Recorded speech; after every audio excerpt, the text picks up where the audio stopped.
মজার একটা তথ্য শেয়ার করি। কিছুদিন আগে, আমি নাম বলবো না, একটা সংগঠনের খুবই গুরুত্বপূর্ণ দায়িত্বশীল তিনি আমাকে বলতেছেন যে ভাই আপনারা তো আমাদের রাজনীতিকে নাই করে দিচ্ছেন। আমি বললাম যে ভাই আমরা কিভাবে আপনাদের রাজনীতি নাই করলাম? বললো ভাই এই যে আপনাদের কারণে এখন আমরা হলে থাকতে পারি না, সাধারণ শিক্ষার্থীরা আমাদেরকে হলে থাকতে দিচ্ছে না। তো বললাম ভাই হলে থাকবেন, আপনার মাস্টার্স কখন শেষ হয়েছে? বললো ভাই 8 বছর আগে মাস্টার্স শেষ হয়েছে। তো 8 বছর আগে মাস্টার্স শেষ হয়েছে, আপনি হলে থাকবেন কেন ভাই?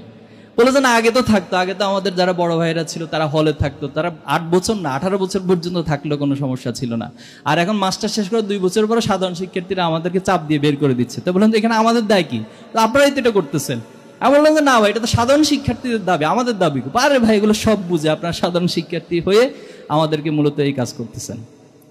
এরপর আরেকটা হচ্ছে আমরা এখন শোডাউন দিতে পারি না, শোডাউন দিতে গেলে সবাই আমাদেরকে নিয়ে ট্রল করে।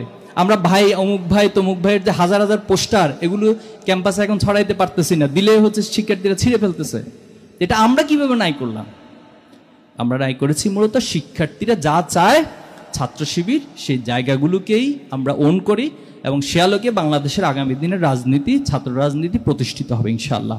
আমরা এই বিষয়ে দৃঢ় প্রতিজ্ঞ যে শিক্ষার্থীদের কল্যাণের বাহিরে কোনো ব্যক্তি কেন্দ্রিকতা, কোনো ব্যক্তি পূজা অথবা হচ্ছে ব্যক্তির স্বার্থ হাসিল নামক কোনো রাজনীতি বাংলাদেশে চলবে না ইনশাআল্লাহ। ছাত্র রাজনীতি হবে ভবিষ্যতের নেতৃত্ব তৈরির জন্য।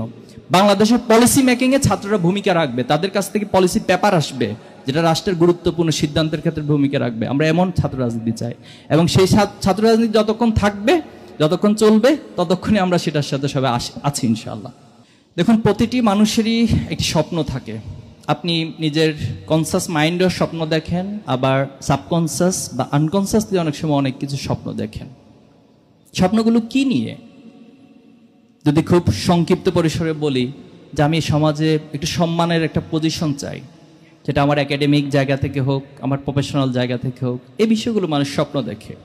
সমাজে অন্তত আমি সম্মানের সাথে বেঁচে থাকবো, আমার জীবিকা নির্বাহের যে উপাদানগুলো রয়েছে সেটা আমি ভালোভাবে অর্জন করব, এই বেসিক কিছু বিষয় মানুষ চায়। আবার ইন দ্য সেম ওয়েতে বাবা মায়ের স্বপ্ন, যেটা আমি শুরুতে বলেছিলাম যে মানুষের মতো মানুষ হওয়া, এবং প্রত্যেকটা সন্তান যেন তার বাবা মায়ের মুখ উজ্জ্বল করতে পারে, বাবা মাকে সম্মানিত করতে পারে, সন্তানের কাছে সেই স্বপ্নগুলো পিতামাতা দেখেন।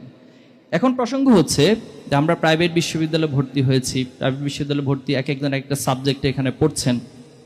এই পড়ার মধ্য দিয়ে আমাদের যেটা আপনাদের প্রতি অনুরোধ থাকবে, আপনারা সেই সাবজেক্টের সবচেয়ে সেরা ব্যক্তিত্ব হবেন, সবচেয়ে এক্সপার্ট হবেন। সবচেয়ে এক্সপার্ট হয়ে আপনি যখন নিজেকে প্রতিষ্ঠিত করতে পারবেন, তখন সমাজের যে চাহিদাগুলো বা আপনার যে স্বপ্নগুলো, যে প্রত্যাশাগুলো, এগুলো বাস্তবায়ন করা আপনার জন্য অনেক